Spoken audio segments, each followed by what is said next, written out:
Ada emangnya mabok? Iya nih bos, mabok. Mabok apa bos? Mabok angkot bos.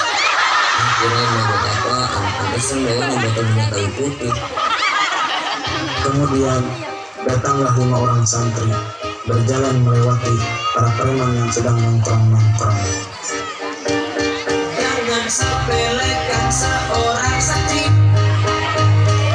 budayanya pakai sarung peci. Santri bukan hanya bisa mengaji, santri juga bisa berkarya dalam seni. Santri. Assalamualaikum. Waalaikumsalam. Permisi bang, kita lewat. Mau kemana emang ya? Nah, ini tuh pondok bang. Nanti dulu, enak aja mau lewat. Pajak kemana? Pajak apa bang? Ini kan tempat umum. Abang tidak boleh gitu. Permisi bang, kita buru-buru. Enak aja lu mau cabut. Saya gitu sekarang. Kalau enggak, gua ambil paksa. Gimana nih? Kita tidak bisa lewat atau kita takut saja mereka? Ya udah, nggak ada pilihan lain. Ini kalau bang mau ngasih, mau ngapain? Ya udah, ayo berantem. Baju hitam, celana hitam, dijahit pakai benang. Ya udah, kita berantem. Kita buktiin siapa yang menang. Di rawa banyak lintah, tukang bakul kayak pengemis. Aduh, jadi jawara jangan banyak tingkah, tadi pukul lu nangis. Perkelahian pun terjadi antara santri dengan preman. Namun preman kalah dan akhirnya santri pun pulang karena takut dicari oleh guru.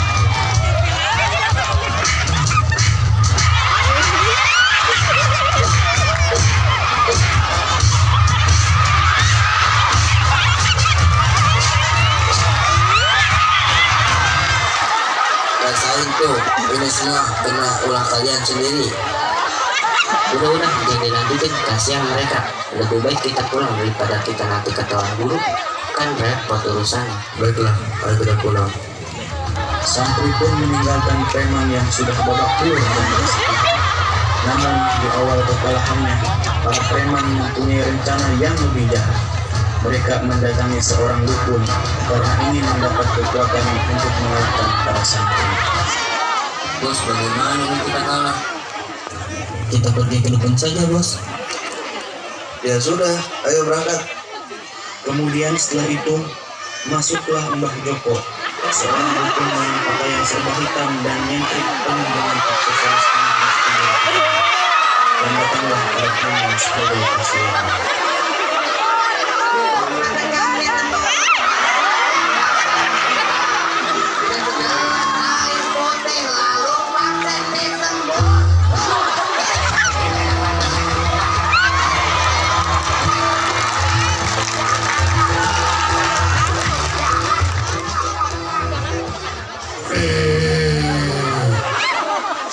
Itu bos, yang namanya Mas Joko dia dukun sakti bos. Beneran sakti?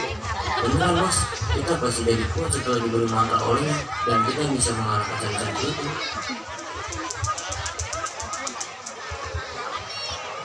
Permisi mbah, kami Adalah para preman yang baru saja dikalahkan oleh santri-santri kan. Maksud kalian kemari untuk meminta ramuan supaya bisa mengalahkan para santri itu, iya kan? bener mbah. Kami mohon bantuannya mbah. Tidak jadi masalah, bisa saya atasi pakai ini. Apa ini mbah? Sudah, jangan banyak tanya, pakai saja. Dan sekarang datangi santri-santri itu, dijamin kalian pasti menang. Ya sudah, terima kasih bah. Terima kasih mbah. Terima kasih bah. Iya. Kemudian masuklah Pak Kiai dan memanggil Pak Mahmud. Pak Mahmud dipanggil karena Pak Kiai tahu kalau beberapa santri ada yang terlibat perkelahian dengan preman, dan akhirnya Pak Mahmud pun memanggil para santri-santri tersebut.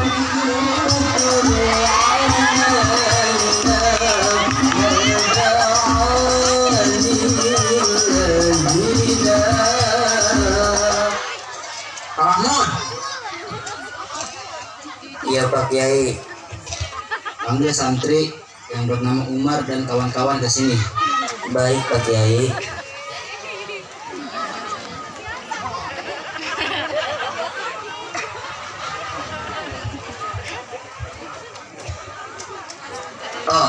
Benar kalian yang kemarin terlibat perkelahian dengan para preman. Benar Pak Kiai.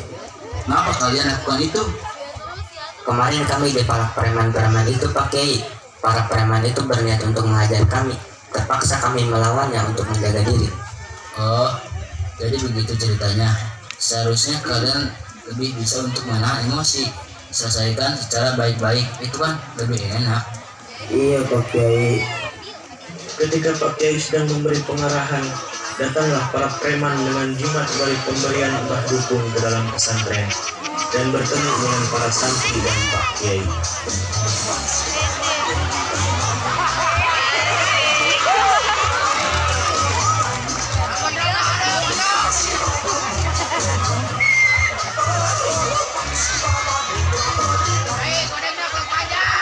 Hei kamu, sekarang kami datang kemari untuk membalaskan dendam kami yang kemarin yang telah kalian perlakukan. Ada apa ini? Siapa kalian? Apa nih?